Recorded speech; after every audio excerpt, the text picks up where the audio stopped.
Today on 15 on 15, we have an update on the evolution process of the development of the Hard Rock Hotel on the island. And in lifestyles, Google unveils new drone delivery system. Meal delivery could be a thing of the past. Also, the CITES conference is looking at ways of helping small islands to deal with issues like climate change. 15 on 15 starts right now. Hi, I'm Ichelle Simon sitting in for Yentilu. The Minister of Tourism and his colleague Minister Mike de Mesa visited the Dominican Republic recently and had a meeting with the directors of the Hotel Príncipe Bahia. This hotel chain has a serious intention to invest and develop a hotel and a shopping center in the area of San Nicolas. The Spanish group that represents the Pinheiro family and who owns Príncipe Bahia expressed to Minister Otmar Odiber and Minister Mike de Mesa that they have serious intentions to develop a 3-story hotel and a shopping center with a Caribbean twist in the area of Cerro Colorado in San Nicolas. The location is perfect for them and they think that the whole area can flourish with this investment. Both ministers are still in Punta Cana looking at the possibilities to carry out these negotiations. The conversations are going very well and they hope that soon enough these investors are able to once more to have another meeting with the government of Aruba. And from one development to another, we have an update on the evolution of the new Hard Rock Hotel and Casino at the Bushiri Hotel. It seems after all that there is a light at the end of the tunnel for this project that started 3 years ago. The investors got another extension last week since the last one expired. After an additional strategic partner expressed their interest to take over the project, a decision was made to give the actual investors another chance to finalize the financial process. Southwest Horeca Development constantly updates the government of Aruba on the latest developments of the Hard Rock Hotel in order to grant an extension. Along with the conditions included, there should be concrete agreements with a group of investors and the amount of $2 million should stay as a guarantee. The investors say they had some setbacks that put an enormous weight on the date they knew they had to comply. We are negotiating with a group of investors that have a long trajectory in hospitality business, but because of the scope and the amount that we're talking about, it takes longer than we would have desired. But we are confident that for the deadline that has been given to us, the end of this month, we will comply with that condition and we will have everything in place for the 30th of November. The government of Aruba agreed to give the extension but reinforced that this will be the last. Everything has to be done by November the 30th, so they can make all the necessary paperwork to transfer the property to the investors. This is an investment of $100 million and the construction is estimated to be completed in 2 years. Hard Rock Hotel is a project that has multiple benefits for our island. Hard Rock Hotel has been in operation for 44 years. They have 176 properties in 58 countries and their main focus is on young and energetic tourists, a market that Aruba is not really used to. Well, we are ready to take a quick break, but first, take a look at what's coming up.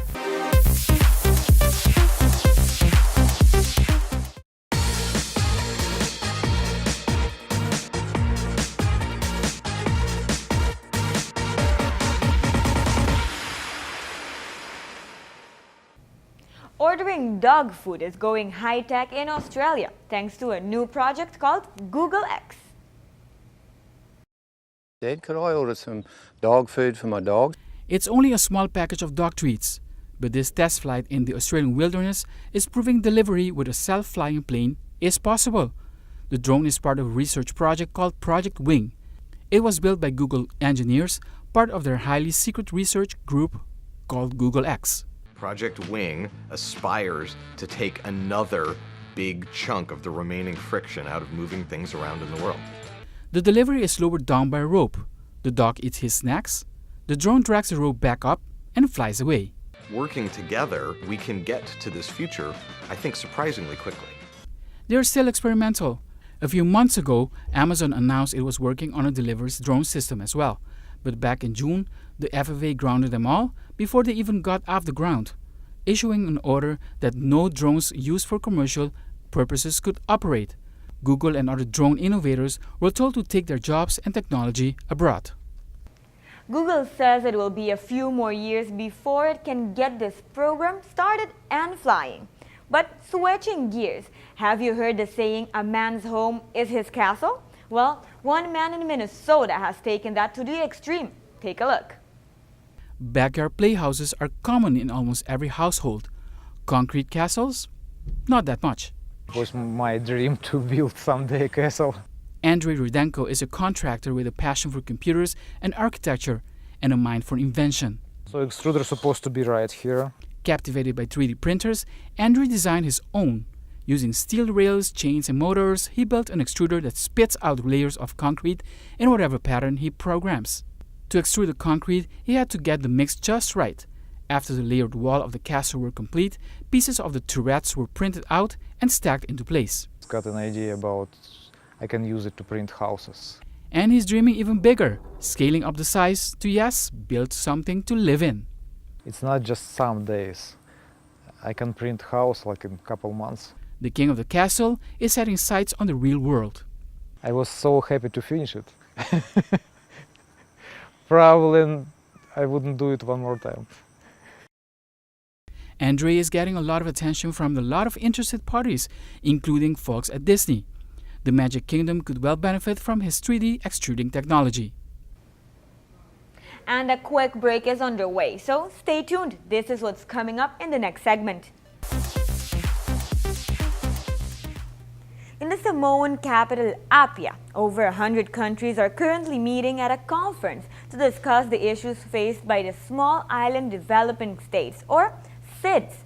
The conference is looking at ways of helping those countries to deal with issues like climate change, with a clear focus to build partnerships to find solutions. Prime Minister Mike Eman also attended to the SIDS conference representing the Kingdom of the Netherlands. Speaking at the opening of the conference, Secretary General Ban Ki-moon stated that leadership is the key to demonstrate that small islands can accomplish big challenges. Combating climate change, promoting sustainable development, and addressing vulnerabilities of SIDS will demand partnerships, capacity building, and leadership. We need to transform our unsustainable consumption and production practice and patterns and our business as usual mindset. The diverse coalition of small island nations we call SIDS lives on the front lines of climate change and sustainable development.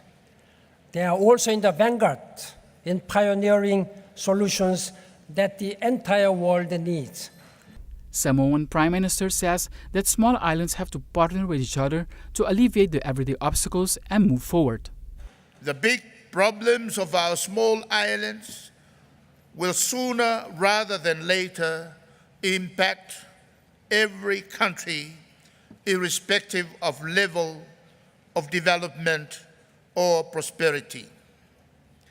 Clearly, we need to work together and partner with others to achieve our full potentials. The SIDS conference comes at the eve of a major climate change summit, which will be held in New York later this month. A major climate change conference that will take place in Paris in 2015. The curtain raiser on all this is the climate change summit that will take place on September 23rd in New York. And here I would like to publicly thank El Secretary General for launching that initiative.